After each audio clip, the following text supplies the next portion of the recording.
गलत तरीके से बनाई गई संपत्ति या कमाई आपकी सोच को भी दूषित कर सकती है। फिर सही और गलत का फैसला कर पाना आपके लिए मुश्किल हो सकता है। जैसे महाभारत में भीष्म पितामह के साथ हुआ।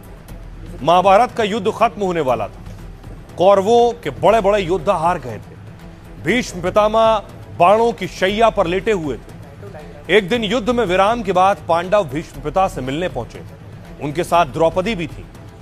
पितामह सबको जीवन, धर्म और नीति से जुड़ी गहरी बातें समझा रहे थे।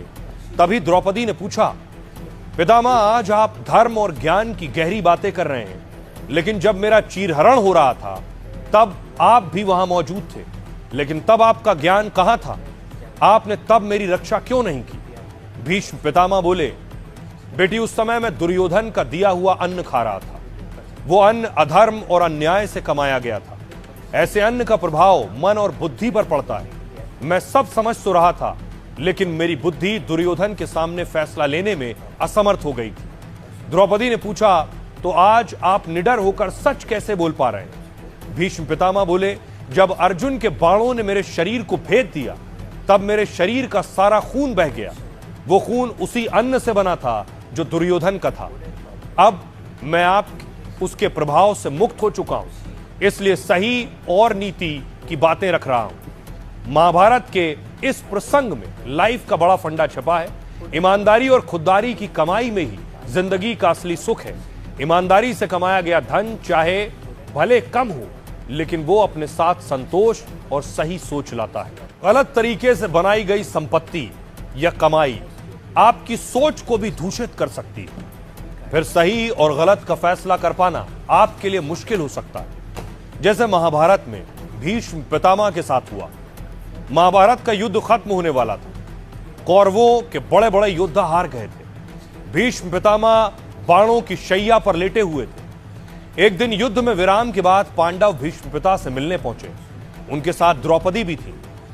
पितामह सबको जीवन, धर्म और नीति से जुड़ी गहरी बातें समझा रहे थे। तभी द्रौपदी ने पूछा, पितामह आज आप धर्म और ज्ञान की गहरी बातें कर रहे हैं, लेकिन जब मेरा चीरहरण हो रहा था तब आप भी वहां मौजूद थे, लेकिन तब आपका ज्ञान कहां था? आपने तब मेरी रक्षा क्यों नहीं की? भीष्म पितामह बोले, बेटी उस समय मैं दुर्योधन का दिया हुआ अन्न खा रहा था। वो अन्न अधर्म और अन्याय से कमाया गया था। ऐसे अन्न का प्रभाव मन और बुद्धि पर पड़ता है। मैं सब समझ तो रहा था, लेकिन मेरी बुद्धि दुर्योधन के सामने फैसला लेने में असमर्थ हो गई थी। द्रौपदी ने पूछा, तो आज आप निडर होकर सच कैसे बोल पा रहे हैं? भीष्म पितामह बोले, जब अर्जुन के बाणों ने मेरे शरीर को भेद दिया तब मेरे शरीर का सारा खून बह गया। वो खून उसी अन्न से बना था जो दुर्योधन का था। अब मैं आप उसके प्रभाव से मुक्त हो चुका हूं, इसलिए सही और नीति की बातें रख रहा हूं। महाभारत के इस प्रसंग में लाइफ का बड़ा फंडा छपा है। ईमानदारी और खुददारी की कमाई में ही जिंदगी का असली सुख है।